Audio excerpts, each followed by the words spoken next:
Ever get that feeling like you just want to like dive deep into something? Yeah, Get to the bottom of it, really understand it, but without, having to wade through a ton of information. absolutely. I mean, who has the time these days, right? Exactly. It's about getting to those aha moments quickly and efficiently. Precisely. And that's exactly what we're aiming for with this deep dive.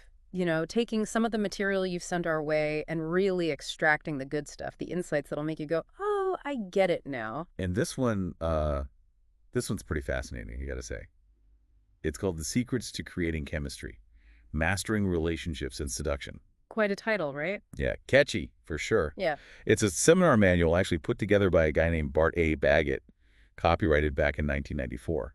So it's a bit of a time capsule. Yeah, it gives us a glimpse into how people were thinking about attraction relationships, even persuasion back then. It was designed to go along with the book he was working on, but the manual itself is packed with ideas, And a lot of it revolves around NLP, neuro-linguistic programming. which basically looks at the connection between our thoughts, language, and behavior, how they Yeah. all work together. Now, creating chemistry, it kind of sounds like magic, right? Yeah. Like something that's either there or it's not. Yeah, that spark. But what Baggett argues, and this is where things get interesting, is that this feeling of chemistry, this attraction, isn't just some random event. It's a process.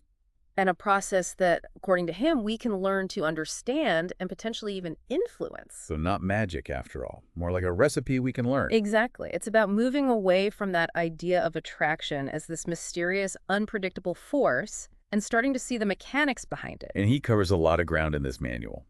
Everything from rapport building, both verbal and nonverbal, to straight-up persuasion techniques. Oh, yeah, he dives into presuppositions, magic words, embedded commands, all sorts of stuff. Magic words, embedded commands. Now you've got me hooked. Hmm. He even talks about how people process information differently, whether they're more visual, auditory, kinesthetic, and how to figure out what someone finds attractive. He even gets into handwriting analysis as a way to connect with someone, which is pretty unique, to say the least. It's definitely a mixed bag.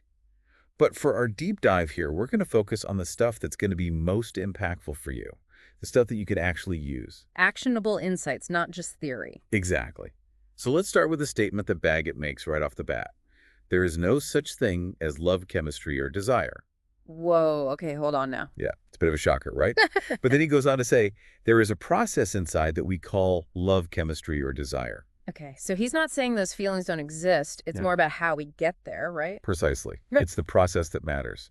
He's saying that every emotion, every state of mind is the Uh-huh. result of a series of steps, a sequence that happens inside us. So instead of asking why someone feels a certain way, he's more interested in how they arrive at that feeling. And the really cool part is that if we can understand the how, we might be able to influence the why. I like how he puts it, what states do you want your prospect date lover to experience? It really shifts the focus from our own feelings to the feelings we want to create in someone else. Exactly. It's about being intentional about those states. And that leads us right into rapport, which Baggett considers absolutely essential. Yeah, he spends a lot of time on that, especially nonverbal rapport, mirroring someone's body language, their breathing, even their little gestures. He calls it pacing, leading, and mirroring. Basically, you become a super observant, subtle chameleon. Picking up on those cues and reflecting them back without being too obvious about it. It's about creating a sense of connection on a subconscious level, like you're speaking the same body language. And he's very clear about the goal. This is not about just making friends, he says. It is about persuading people to be your lover. So yeah, he's coming at this from a very specific angle. But even if you're not looking for romance, those mirroring techniques can be useful in all sorts of situations. Business negotiations, building trust with a client. Absolutely. Anywhere you need to create that connection. Now, it's not all about body language. Baggett also talks about verbal rapport, and he introduces what he calls the 5 representational systems. Visual, auditory, kinesthetic, gustatory, and olfactory are our 5 senses. And his point is that while we all use all of our senses, we tend to have a dominant one that we filter the world through. So someone who's very visual might say things like, I see what you mean, or that picture is clear, while someone who's more auditory might say, that sounds right, or I hear you. And if you're not speaking the same sensory language, you might be missing that deeper connection. So the key is to listen for those red flag words, as he calls them, the words that reveal someone's preferred representational system. And then you can adjust your own language to match theirs. It's like speaking their internal dialect. He actually gives a whole bunch of examples. For visual, you've got words like see, look, appear, show, crystal clear. For auditory, it's hear, listen. Sound, harmonize, rings a bell. And kinesthetic, those are the feeling words. Feel, touch, experience, solid grasp. Paying attention to those cues can really help you build rapport quickly.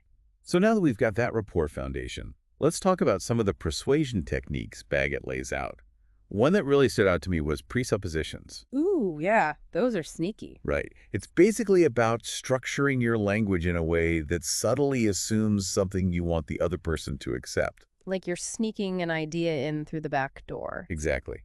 And the thing is, to even understand your sentence or answer your question, they have to kind of agree with the underlying assumption. Like that classic example, where would you like to go for coffee? It skips right over the question of whether they want coffee at all and goes straight to the details. And he gets even more elaborate with it. Like, can you imagine the rich smell of fresh coffee right now? Yeah. If you were to choose a place to go right now, where would that be? So now you're not only assuming they want coffee, you're also getting them to imagine the experience. And he points out that these techniques are so effective because they often fly under the radar of conscious awareness. We use these kinds of presuppositions all the time. It's about using them more strategically. Then he introduces magic words, words that he claims boost state elicitation and really drive home those presuppositions. He breaks them down into categories naturally, automatically. How?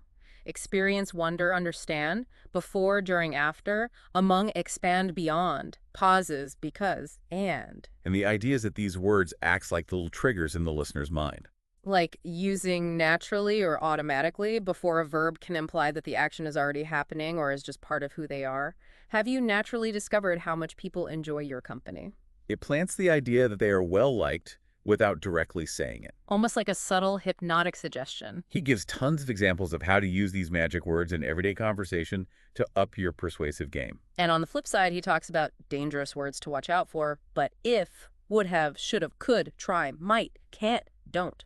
The words that can negate your message or make them focus on the opposite of what you want. Like telling someone don't drop the ball just makes them picture dropping the ball. Makes sense when you think about it.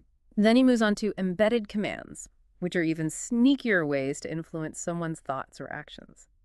These are all about tonality and pauses.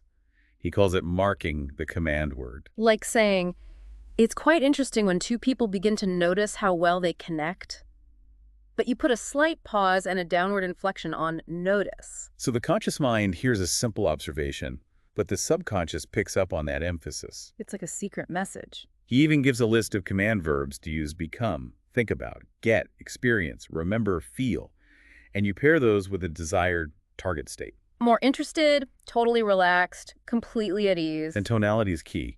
A command has that downward inflection while a question goes up at the end. It's all about delivery. Being confident and authoritative, even if the words themselves are soft and suggestive. If you were to, as you might. It's pretty fascinating stuff. I mean, if you use these techniques ethically and skillfully, they could really change how you interact with people. And of course, since the manual is all about creating chemistry, it gets into attraction directly. One of the strategies he outlines is called eliciting attraction strategy. Which goes back to that idea that love and attraction are processes, not just random feelings. So the goal here is to uncover the specific sequence of sensory experiences that led someone to feel really attracted to someone in the past. Like you'd ask them to think back to a time when they felt that strong pull. And what was the first thing that drew them in? Was it something they saw, heard, felt? And then you keep digging deeper, asking about the next thing in the sequence and the next, until you've mapped out their personal attraction formula. And once you know that sequence, you can try to recreate it. But this time with you as the focus. It's like reverse engineering their attraction triggers. He gives an example of someone on a date doing this, trying to figure out their partner's past attraction strategy and then using that to spark attraction in the present. It's definitely a bold approach. And he stresses that rapport is key here, mirroring their behavior and language to create that connection. Yeah, I gotta say, some of the techniques in this manual feel a bit dated. Like there's a whole section on using the handwriting analysis to create instant attraction. Oh yeah, I remember that one. Linking handwriting characteristics to personality traits, and then using that to strike up conversations and build rapport. Like he's got patterns for everything, needs a challenge. Big internal sex drive, stubborn, dual personality. It's pretty specific stuff. I don't know how effective it would be in practice, but it shows how much he was focused on finding these concrete, almost formulaic methods for understanding and influencing people. He really wanted to break it all down into a system. Hmm. And then there's meta programs, which he describes as these filters that govern how we process information. They determine what we pay attention to, what motivates us, how we decide what's true. Like, are we driven by moving towards pleasure or away from pain? Do we rely more on internal validation or external feedback? And once you understand someone's meta programs, you can tailor your communication to be more effective. Exactly. And then there's submodalities, which are the superfine details of our internal sensory representations. Like the size, brightness, location, intensity of our mental images, sounds, feelings. And the idea is that if you can subtly adjust these submodalities, you can actually influence someone's emotional state. It's like rewiring their internal experience. So, wow, we've covered a lot of ground here. Yeah. What are some of the big takeaways that stand out for you from this deep dive into Baggett's manual?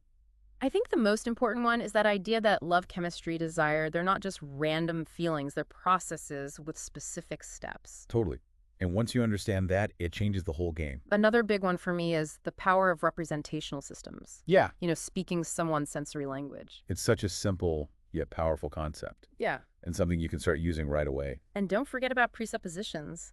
The way we can subtly shape someone's perceptions through language. That's a game changer once you start noticing it. So if you're looking for something to try out in your own interactions, start paying attention to the representational systems people use. Do they talk about what they see, what they hear, what they feel? Just being aware of that can make a huge difference in how you connect with them. And it all goes back to this idea that building relationships, understanding attraction, it's not just about luck, it's about understanding the processes involved. And maybe even using some of these techniques to be more intentional about how we create those connections. Absolutely. So as you think about all of this, what resonates most with you? Which of these techniques do you think you could actually use?